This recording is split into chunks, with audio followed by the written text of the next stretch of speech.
Integrity. Sorry. Cheaters. All I know is the Cubs won the World Series and everybody started cheating, man. Yeah, they said this is ridiculous. They're like, well, if these guys win, then we got to do something. Yeah, it's crazy how baseball's crazy. Baseball, it's bananas what's going on right now in baseball, Dave. Man,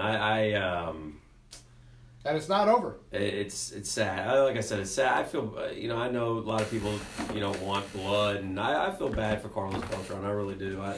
I was kind of excited about him being a skipper and seeing what he could do, and who knows, But I also understand the Mets' position and kind of had no choice in that one, to be honest with you. If there's any guy involved in this that you would think, with the passage of a little bit of time, can sort of scrub the stink off and probably get back into the races with Beltran. Yeah, maybe. A managerial gig down the road. Yeah. Cora's done. Hinch is probably done.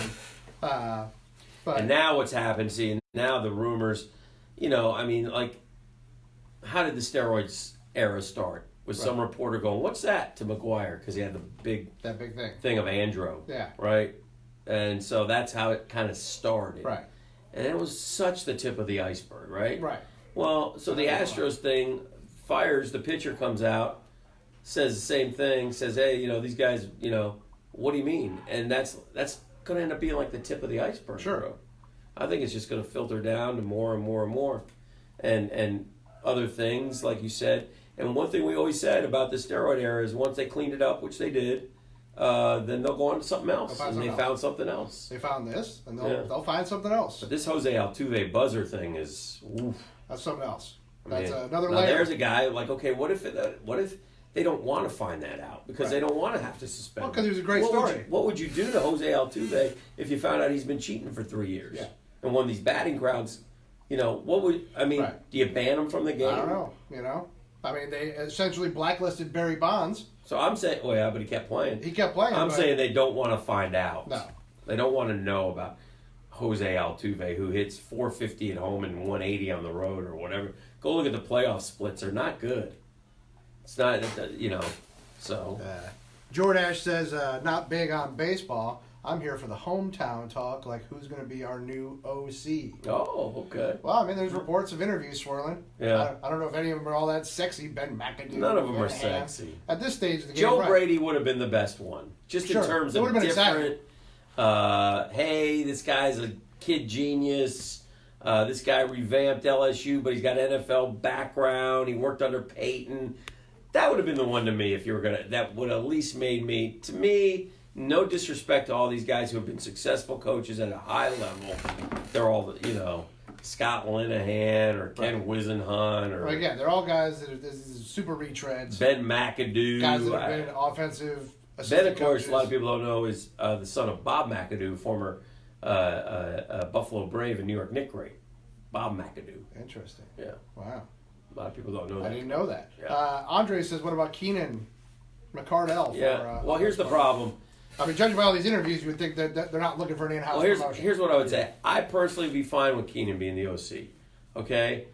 One of the problems with the Jags is there's always pressure, more so than other franchises, to win right now. Like, is Keenan the best answer as an OC for the next 5 years? Maybe.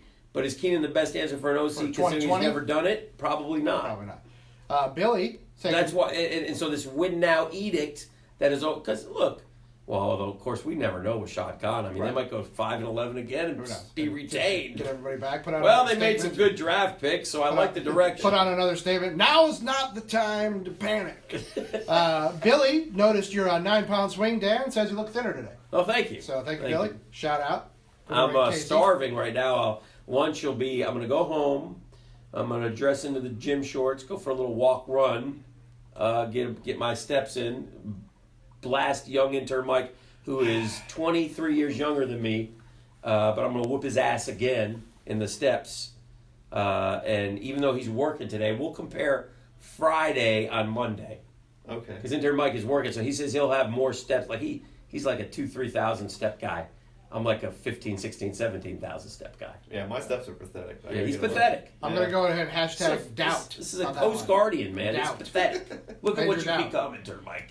You've got to tighten up. Having insider knowledge on Dan Hicken, you're not going to catch him on the steps, Mike. Yeah. You're just not. I can.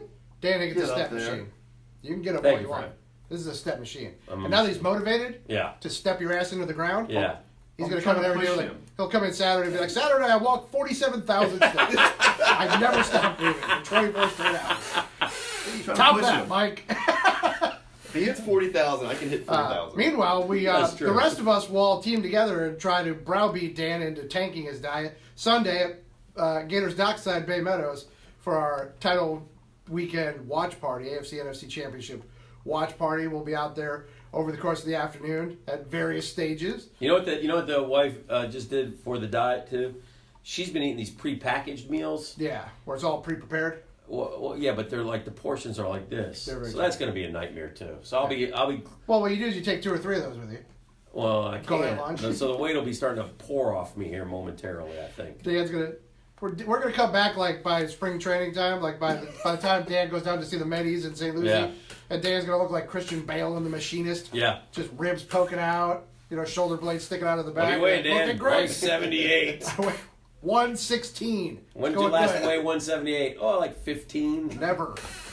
I got a long way to go, so that's all right. We'll doing good, Danny. I'm proud of you. Thank you, friend. Googans, we will. If you join us, we'll see you Sunday at the watch party. Oh yeah, come on out, man. We will catch you on. Tell them again though. Gators Dockside Bay Meadows. Engagement. Remember, most of us will be happy to shake hands and kiss babies. Take pictures, selfies. Sure, selfies. Mm-hmm. But Dan Hicken, again, he'll be behind a velvet rope. You need to treat him much like they treat the Mona Lisa at the Louvre. Right. You can take pictures. Mm-hmm. You can take pictures of yourself in front of it. Do Fine. not touch it. Do not directly engage with it. Correct. It's a priceless work of art. Show some respect. Much like Velvet Elvis back there. Priceless. Shots. We out. Of course. Shots on us. Dan. Ow! Dan. Oh, I mashed Dan's toe. On that note, goodbye, Googans.